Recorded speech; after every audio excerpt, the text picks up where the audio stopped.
y a longtemps que les Américains d'un côté et les Anglo-Saxons d'une manière générale en Europe rêvaient d'une grande intégration économique entre les États-Unis d'Amérique et l'Union européenne, les pays de l'Union européenne. Mais ce projet avait capoté dans la période de la guerre froide parce qu'il était trop ouvertement provocateur à l'égard de la Russie. Il a donc réapparu immédiatement après la chute du mur de Berlin, progressivement mais fermement. En 1998, une première formule est proposée. Elle est repoussée par le gouvernement français, qui était à l'époque celui de Lionel Jospin, Jacques Chirac étant président de la République.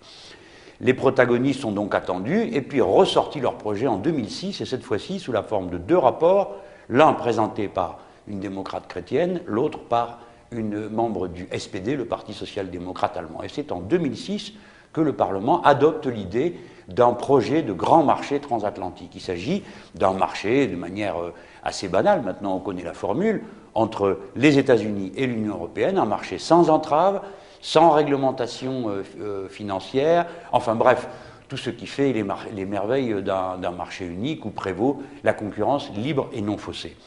Un bond en avant a été fait en 2007 sous la présidence de Mme Merkel, qui présidait l'Union européenne à ce moment. Il y a eu une rencontre entre Bush, Barroso, Merkel, et les trois ensemble ont non seulement décidé d'amplifier le mouvement, de confirmer la date de 2015 comme date à laquelle le grand marché devrait être accompli, mais aussi créer un organisme qui est le Conseil européen transatlantique, le Conseil économique transatlantique, et ce Conseil économique transatlantique a déjà rendu 3 rapports. Si je mentionne ce chiffre des 3 rapports, c'est pour la raison que personne n'en a jamais entendu parler nulle part, et que ça ne fait que souligner le caractère tout à fait adémocratique de la procédure, car ce Conseil est chargé, lui, de mettre en place le grand marché pour 2015.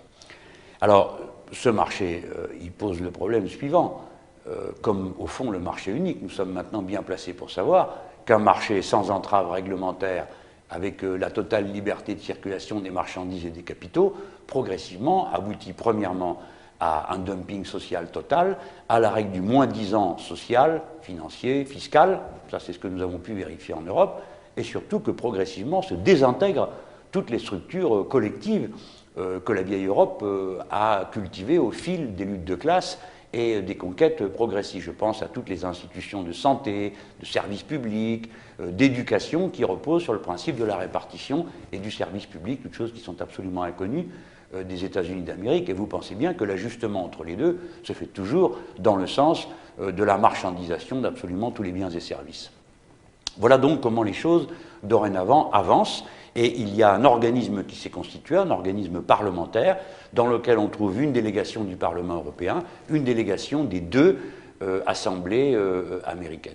Et ce Conseil économique transatlantique, eh bien lui, il est coprésidé par le proche conseiller du président des États-Unis d'Amérique pour les questions économiques, et en Europe par le commissaire, le membre de la Commission européenne, qui est un social-démocrate allemand, qui a en charge, donc, avec son homologue américain, de tout faire pour que les choses avancent. Voilà. Donc c'est ça le grand projet, le grand marché transatlantique. Il a été voté systématiquement par la droite, tout le Parti socialiste européen, inclus les Français. De temps à autre, il y en a un qui s'abstient de Français, mais c'est le maximum de résistance qu'ils aient opposé à ce projet. Et évidemment, seul vote contre le groupe de la gauche unie européenne. Je crois que l'un des enjeux pour, je dirais, la liberté citoyenne des citoyens européens, c'est de pouvoir se saisir d'une question pareille, car elle ne manque pas d'ambition. Il est dit dans la dernière résolution du Parlement, elle est très récente, elle date du 26 mars de cette année, il est dit que le projet est de faire en sorte que ce partenariat soit ancré pour cette génération et les générations futures. Tout ça dans le dos des citoyens. Incroyable, non ?